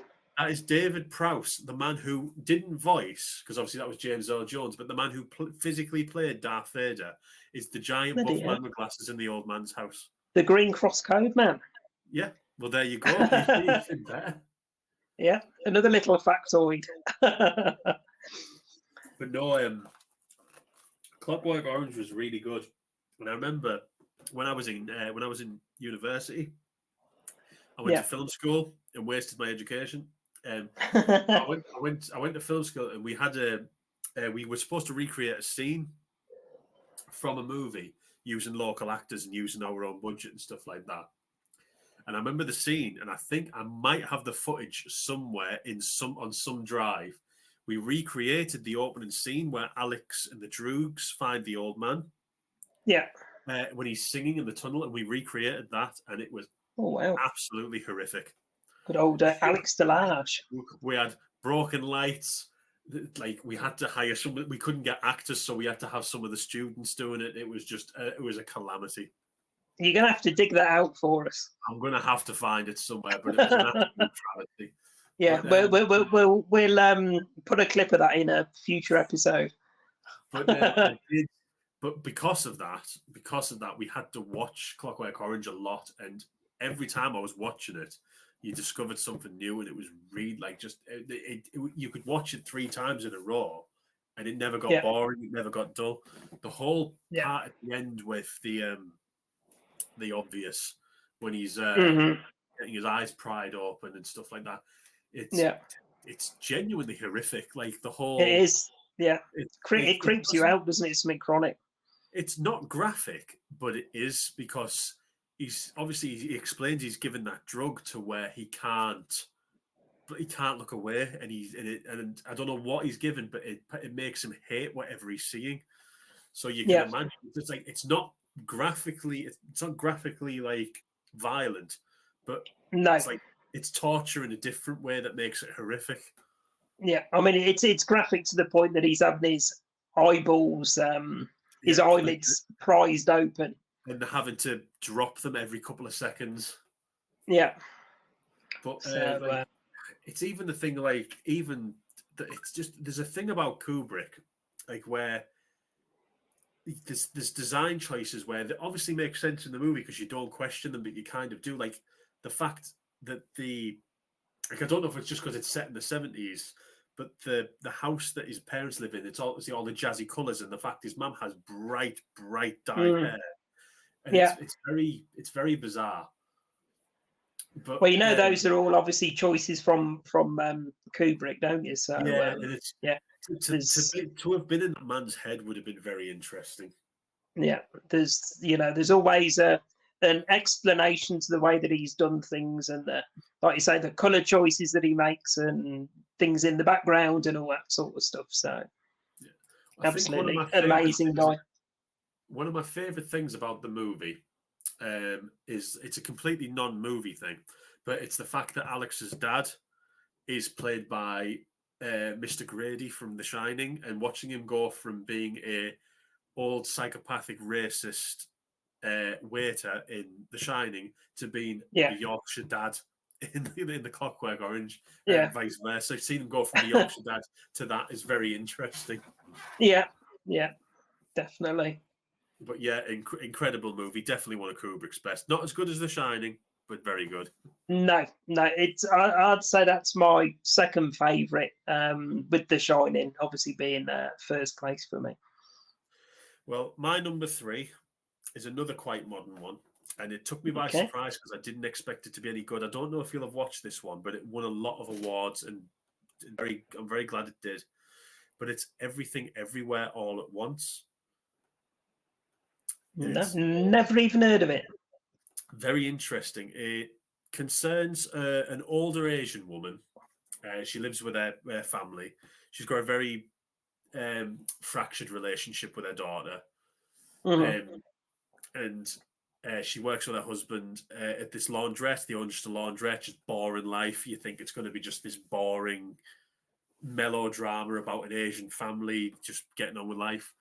But then as she goes to file, I believe it's her taxes or does paperwork, they're in the elevator going up, and her husband changes personality, and he's like, I need you to go over into this storage closet. Don't go to the tax place. Just do this instead. I'll explain. And then when she goes over, it turns out that she is the only hope of saving the multiverse, because there is a person going from multiverse to multiverse, destroying these universes, and she is the only person that can save the world. Like, she can save all of reality. And it's just the idea of this woman. Sounds a right bizarre concept. Yeah, but it's just like the fact that this woman who owns a laundrette is then shoved into being the center of all reality and is the only defender of everything that we know. Yeah, it's just very interesting. It's quite comedic. It's like a comedy drama, but there is some parts where it's really, really like hard hitting. Like there's a scene at the end where one of the characters is talking to another one, and it's absolutely like it's so soul rippingly just like beautiful. And it's just I was just sat there, and I watched it with my fiance, and it finished, and she was like, "Are you okay?" I was like, "Yeah." She was like, "Are you crying?" And I was like, "No." It is one of the genuinely not many. No, it's me hay fever. It genuinely did pull a tear from my eye. Bloody hell. But Is yeah, it one of those? I mean, from the way you've described it, is it one of those that makes sense the first time you watch it? yeah, yeah. It's not. Yeah. It doesn't go all mad in with like the whole multiverse thing. I, It's I quite didn't know if it's one of those that you've got to sit and watch a YouTube video afterwards to understand what the Oh fuck was no, going on. no, it's quite like base level. It's not that complicated. But when you watch it, like the sort of, because she's blind to this whole multiverse thing, the people who are helping her explain what she has to do as she goes along. So they Right. kind of guide the audience as well as like. Right. Okay. But And when did this one come out? I believe 2022, and it won. Right. It Okay. won a lot Wow. of Oscars. Yeah. Here's a fun fact about this one. One of the guys, one who plays her husband. I can't remember the actor's name. I won't bother looking it up because I'm lazy. But he was in the Goonies. He was the little Asian kid in the Goonies. He Right. Okay. retired from acting for the longest time. I believe it was a long, long time. Came back, was in this movie, and won an Oscar for Best Supporting Actor. So if that doesn't tell you how good of a performance he put on. Yeah. But there you go. I believe it won Best Picture at the Oscars as well. Right. Okay. So that's going to be one I'm going to have a watch of then, I think. So I definitely would. Yeah. In fact, I'm surprised. Like you mentioned Goonies, I'm surprised that's not come up on your list. I've never seen the Goonies. Yeah. I've never seen the Goonies. Really? Never seen it. I've seen many a clip. And I know all about Sloth and Chunk, and I've seen many clips, but it's never interested me. Bloody hell, blimey. I think the reason that I've never seen it and I've never sort of like I've had any pull is obviously a lot of people say, oh, it's if you're an 80s kids, you'll think it's so. I don't think. I think if I watched it, I wouldn't appreciate it to the amount that these people do. Right. So I think I would watch it and I would just be like, yeah, it's just a generic. I think you do need to watch it all the way through just to, at least experience it once and see if it is one of those that you think, yeah, it was all right, I guess, but you might find you're like a lot of other people, and it's a classic. We'll see. But if I want to see Sloth, if I want to see a fat kid and an ugly, deformed man, I only have to look in the mirror, so I don't need to watch it. But no, I might put that on the list as long as Stare Crazy to watch. Yeah. Right. We're into the final two. So we're approaching an hour and a half. So we're not done too bad again. Right. My number two, a movie from 1987. Oh, a bit more modern. Yeah. Well, for me it is, yeah. And it's one that I rewatched last week.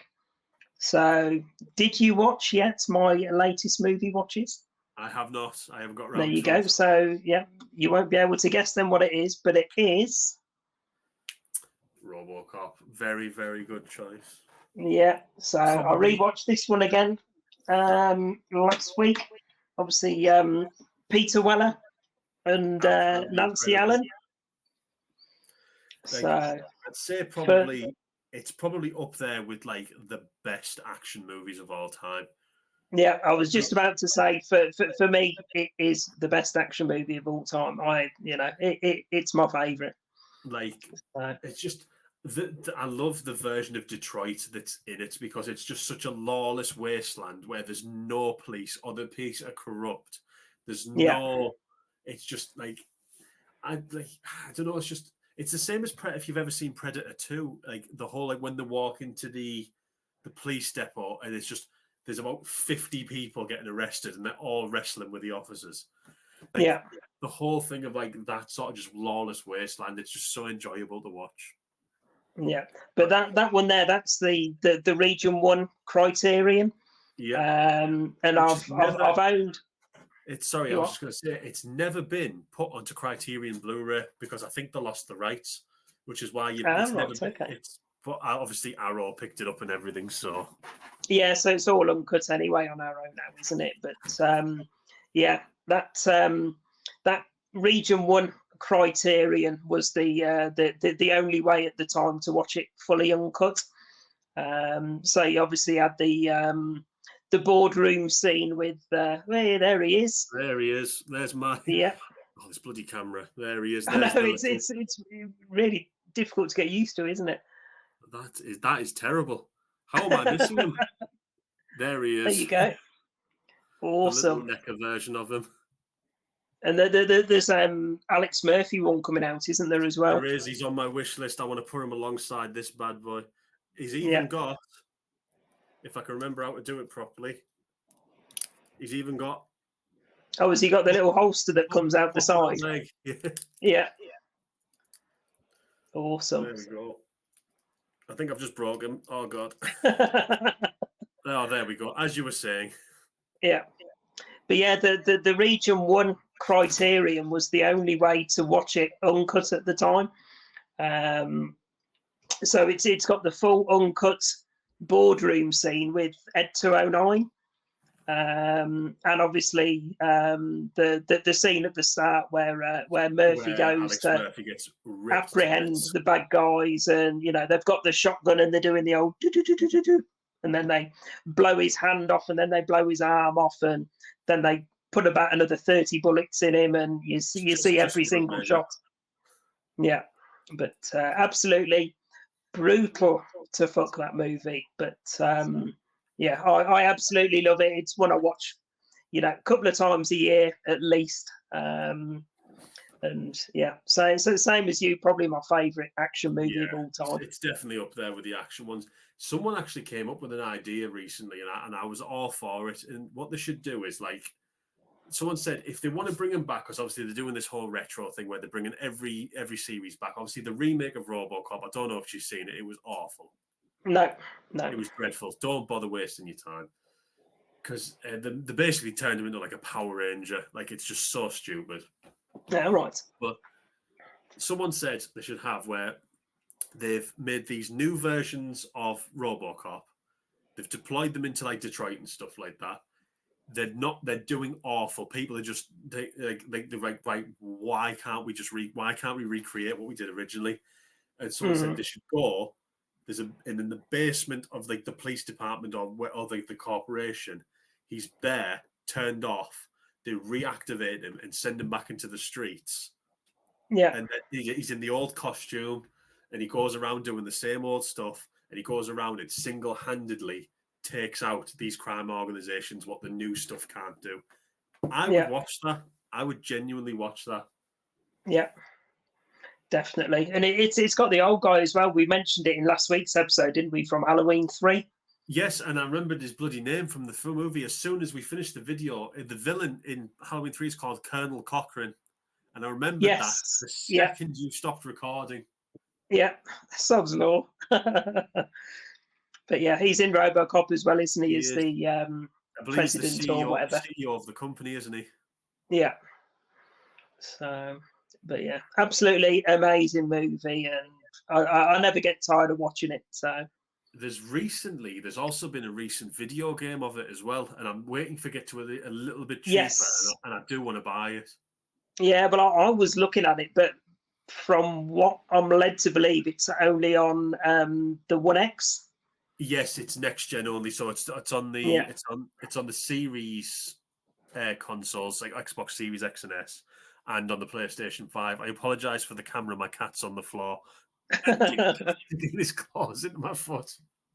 See, I'm in the movie room, so mine are shut in the living room. So yeah, it's on the next generation of consoles, so you would need a Series X, Series S, or a PlayStation 5. Right. But yeah, no, mine is a Series X, isn't it? I don't know. I think you've got the One X, haven't you? Oh, was it? Yeah. So right. So not the One X then. No, like the big square thing, the new. Oh, right. Yeah.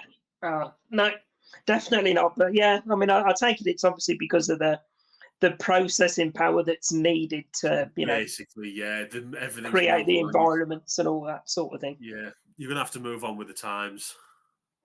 Yeah, well, we'll see what happens on Black Friday. So, but I do like my Cyberpunk One X. So it's one of those. Nice. It will be a reluctant upgrade. So, Plus, if I got that, you can guarantee bloody Ghost Lou would try and nick mine for replacing his one in here. 100%. Yeah. So. But my silver medal. Yeah. My silver medal is Martin Scorsese's Casino. Oh, okay. I say silver medal. Mine aren't even in an order, but yeah, it's Casino. A lot of people say Goodfellas. A lot of people say Wolf of Wall Street. Like obviously he's got loads and loads of movies. But yeah. Casino from, I believe it's 1995. Peak Joe Pesci, peak Robert De Niro. Is Sharon Stone that's in it, who plays Ginger. Yeah. She's in it. Don Rickles, obviously very famous comedian, plays one of his his assistants in the casino. Just, it's 3 hours long. It doesn't feel 3 hours long, and it spans I believe he starts out the movie and he's in his 30s, and by the end of the movie, when he's doing the whole look back thing, he's in his 70s. Yeah, and it's just incredible. The whole old school casino thing of we'll break your knees, we'll take you into the back room, don't card count. Yeah. The whole thing of having to get around the law because of gambling laws and things like that. The whole just shady side of it, because it's a bit more. It's very accurate for the time, isn't it? Yeah, it's a lot more political than Goodfellas. Whereas Goodfellas, it's all in the mafia, so it's all internal. With this, he's having to deal with governments. He has to do Senate hearings. He having to do all this and that, and he's having to do all these legal loopholes and stuff. And it's really interesting. And it's probably Robert De Niro's best role, along with Joe Pesci, because Joe Pesci, obviously, he's known for playing either he's in Home Alone and he's family friendly and all this, or he's in Goodfellas where he's like a psychopathic gangster. And I think in Casino, when he plays the character in there, he's at his absolute most psychotic small man. Even though he's 5'3", he's the scariest man in the room. Yeah.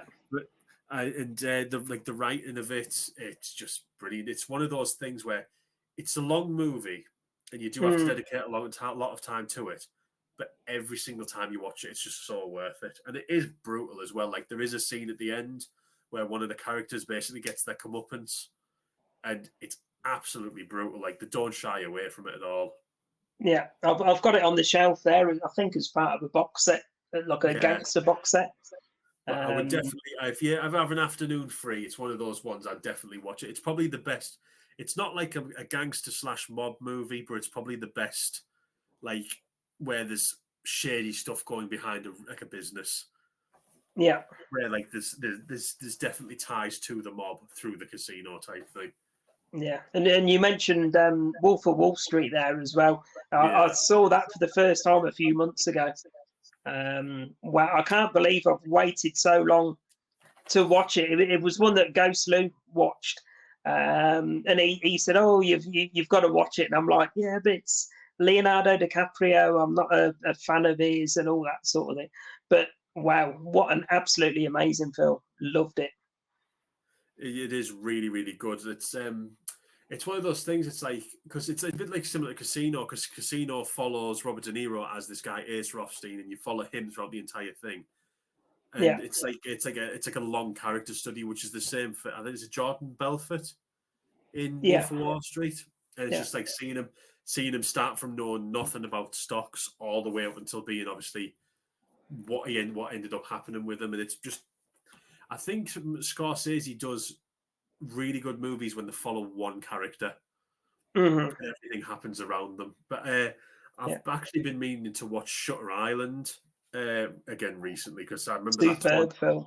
Yeah, that's one of his where I watched it when I was younger, and I've never really got round to watching it again. So I'm going to give that a rewatch. Yeah, well, that was one again that I watched for the first time maybe 2 or 3 months ago. It was one that me and the girlfriend saw constantly in the charity shops, and I didn't think anything of it. And I think I ended up getting it as part of that bundle from that chap on Horror Asylum. And I was like, oh, well, I've got it now. And I looked on IMDb and it gets like an 8 out of 10. And I was like, oh, okay, I need to see what all the fuss is about. And then when I watched it, I was like, bloody hell. Can't To be believe I've fair- waited so long to watch it. He's one of those, like Scorsese. He's one of those guys where I don't think he's got a bad movie. Like I think he's got a couple of ones where they're not as good, but I don't think he's really got a bad movie in his entire Yeah. directorial catalog. Yeah. But again, Shutter Island's Leonardo DiCaprio, isn't it? Which is probably why I've given it a wide berth over the years, because I'm not a fan. But Shutter Island and Wolf of Wall Street, both amazing. He was recently in that is it Killers of a Flower Moon? Oh, right. I haven't seen that. Yeah, it's his latest one. It's quite long. I think it's like 3 hours long. But I've heard really good things about it. But it's one of those things where it's like you have to go, right, 3 hours. I'll dedicate this afternoon to it. Yeah. But yeah, Casino. That's my number 2. So one more. What's your goal? Right. Yours are in an actual order. They are. And my number 1, it's a comedy from 1980. Right. Very, very good. Yeah. Dan Aykroyd, John Belushi. Probably one of the best comedy films ever made. Yeah, obviously John Candy's in it as well, and Carrie Fisher, Aretha Franklin. It's James Brown. It's one of those ones where you see the cast and you see how many jazz singers they got and how many soul singers, and you think, how did they get all of these people to agree to be in this movie? Because said, you've got, I believe, Ray Charles is in it. Yeah. James Brown as well. Shop owner. You've got, as you said, James Brown. I believe is he in the church? Yes, yeah. You've got Frank Oz. He's in it as well. You've got. I'm trying to think. There's that many of them. You forget who's in it. Yeah, there's loads of musicians. Probably one of my favourite scenes of all time is Cab Calloway at the end when he does Minnie the Moocher. Yes, yeah. I think the man was pushing his 80s at that point, and he was still decent. Yeah. Absolutely amazing movie, and the scene where they go back to see the penguin, the nun, and they're sat in the little school chairs, and the school desk, wasn't it? And then when she starts and he starts swearing, he's like, oh fuck shit, and all that sort of. She just keeps whacking him, and that has me in tears every time. So I love that. I remember when I watched it the first time, it was the scene where all the car pile up and there's 40 cars and they just keep coming and coming and coming, and it's like there's no CG. There's no. It's all real car effects. It's like, how did they get around crashing that many cars in one take and not mess it up? Yeah, and the dance moves as well. Dan Aykroyd and John Belushi. Yeah, I will say, I'm not the biggest fan of John Landis, the director. I really don't like him as a person. I think he's a bit of a tit. But things like American Wealth in London and Blues Brothers, you can't deny he's a really good director. Mm-hmm. I don't know if you've ever seen Blues Brothers 2000, the sequel. Yeah, with the young lad in. Yeah. I thought it was all right. I've only seen it a couple of times, but I mean, obviously, it's nothing compared to the original. No, that scene at the end where they're singing on stage and they're singing "Everybody Needs Somebody." It's just a really feel-good movie ending. Yeah, well, I mean, literally every song in that, gets you singing along to it and tapping your feet, and literally. I mean, I've got the soundtrack to it over there that I listen to on CD and stuff like that. But you watch it in the movie with all of those characters in and stuff like that, and the music comes on, it just gives you goosebumps every time. So I think it's got one of my favorite quotes of all time as well, which is when they get in the car and you go, and I'm going to actually have to bring it up because I can never remember it in the right order. Oh, that's my fiance getting home. All right. I say we're on to the last one now anyway, aren't we? Yeah. Sunglasses. There we go. So it's 106 miles to Chicago. We got a full tank of gas, half a pack of cigarettes. It's dark and we're wearing sunglasses. That's probably one of my favorite movie quotes of all time. Yeah, I can picture them saying it. Yeah, brilliant. It's little things. It's like when they're sneaking in at the end and the music's playing and you get the and they're sneaking Yeah, in tune to the music, like when the trumpet hits, they're yeah, taking a step. It's little things like that, and it's just like a really feel good movie. definitely. Yeah, like I Of say, course, my all time favourite comedy. So but I do prefer Dan Aykroyd and Ghostbusters to Blue Brothers. So we'll agree to disagree on that one then.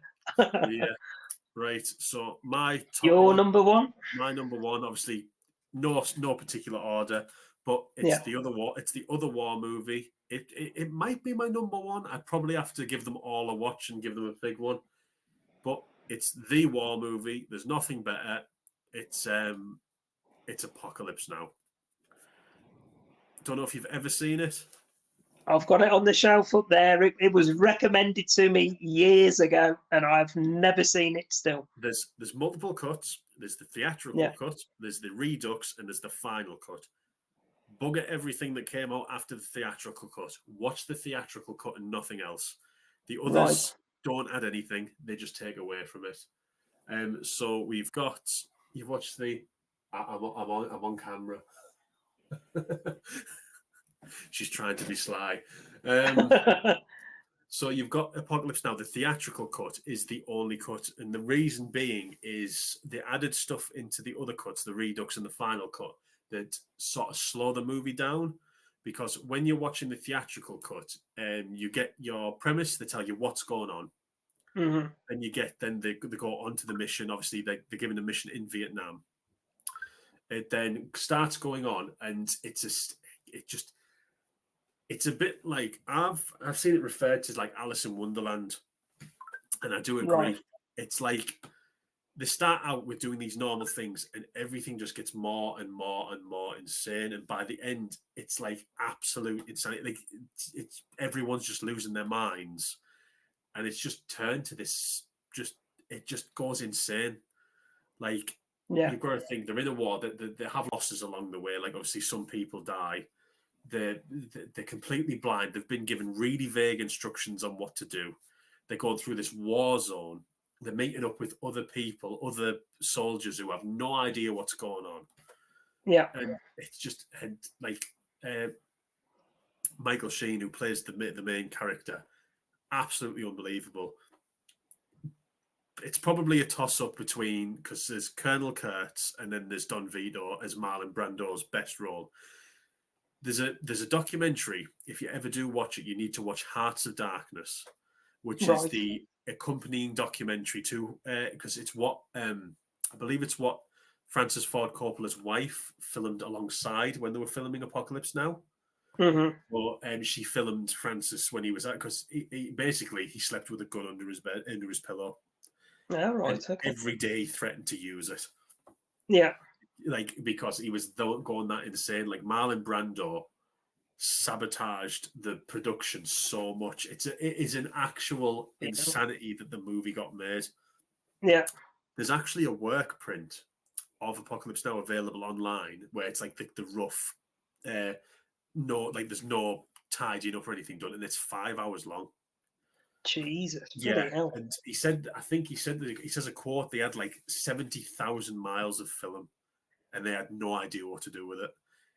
Like Jesus. Because they were dropping real explosives into the jungle. They were filming like helicopters come down. If you ever watch like the scenes where the helicopter gets blown up at one point, that's real. They blew a helicopter up. If you mess that take up, yeah, what do you do? You know what I mean? I think they went massively over budget at one point. It's like the multiple minutes they had to use in the Italian Job. Yeah, exactly. So it's the thing of like watching it and knowing the behind the scenes of it as well, knowing how insane everything was. Yeah. It's just an absolute mad trip. And it is like Alice in Wonderland. Like Michael Sheen's given this mission and he goes, oh, right, I've got to go and do this one thing. And then hell just happens. Yeah. But it's one of those things of where you watch it and it just speedballs down. And by the end, you're catching your breath. By the credits are rolling, you're like, is it a long film then? It's, I believe you said the unedited or whatever was like 5 hours. I think is just over 2 hours long, and then the other ones were a little bit longer because the Redux was longer, and then there was the Redux was longer, and then there was the final cut, which was quite recent, the 4K. Because if you get the 4K, you get all three cuts, I believe. Right, okay. The final cut took some of the stuff that was in the Redux and made it a bit shorter, but it's better just not to be in there at all, to be honest. Right. I'm going to have to double check then what my DVD release is then. If it's not the theatrical cut, then I'm going to have to donate it. I love director's cuts. I live for extended editions and things like that. But like, it's the only film I think I prefer the theatrical cut of. Yeah, as I say, that's rare, isn't it? So yeah, it really is. But it's just so good. Like, yeah, it probably is my number one. But as I said, I'll probably have to go through, watch them all again, and then actually put them into some sort of order. Yeah. See, but that's it. That's episode 2. Oh. That's, I thought you were going to say something else. No. Okay. You'll have to let me know how you get on with Stir Crazy. Yeah, I will do. It's I will get it found, and I will get it watched as soon as I can. Brilliant, excellent. Well, there you go. I want you to watch at least Apocalypse Now. I'm going to, So it's one that I'm going to have to. I'll have to wait till Ghost Lose Across tomorrow because it's on a shelf I can't reach. But yeah, I'll see what version mine is, and if it's the theatrical cut, winner, I'll give it a watch. But if not, then I'll have to order it from Music Magpie or see if I can get it locally in CEX. You'll just have to get the £75 big collector's set. Just watch it on that one.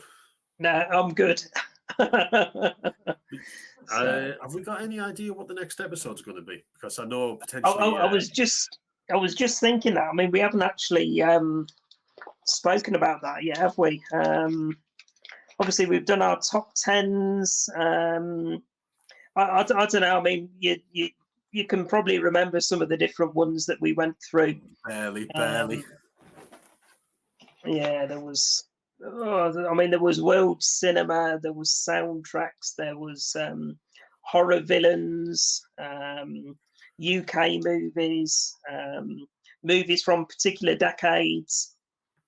Do you know what I think the best thing might be to do?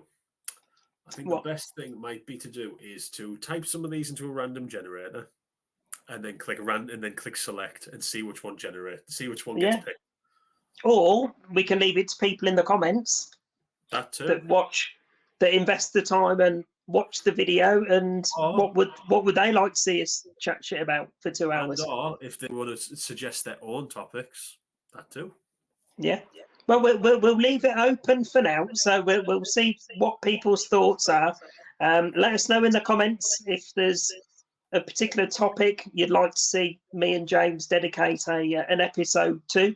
It may be. I mean, we've got maybe 20 or 30 different ideas that we ran through a few weeks ago when we were initially chatting about this. But if there's specifics that people would like, then let us know in the comments, and if it's something there's enough to talk about for an hour and a half, then we'll have a chat about it, and we'll look to do an episode. So, and hopefully, if this works, at least now we can know we don't have to rush to get to the house, to get to your house. We can always just do it over this. Yeah, and then you've not got the death-proof drive back either. Although we will have to make sure you come over from time to time, because if I'm honest, that was quite entertaining. 100%, and then I can. Yeah. And say, it's always a good excuse to have a takeaway and a beer or two anyway. So exactly, right. Well, but thanks very much for watching, everybody. Let us know in the comments any suggestions. Let us know what you thought of this episode. What would your top 10s be? What would your favourite movie be? What are your favourites out of what me and James went through for our top 10? Is his opinion wrong and mine right? Exactly. But yeah, thanks very much for watching, everybody. Please remember to like, comment, and subscribe. And we'll probably be back with episode 3 either next week or the week after. Yeah. And we'll see what the suggestions are, and maybe see if we can get Connor along as well. Hopefully so. So, if he ever reads his bloody messages. I'll just, do you know what? If I send him a carrier pigeon, you'd probably get a quicker response at the moment. Exactly. But yeah, I'll end the stream there, matey, anyway. And I think it will keep you in the chat thing for a minute anyway. So, No worries. but yeah, thanks for watching, guys. See you next week or the week after with another episode. Tatty Bye for now.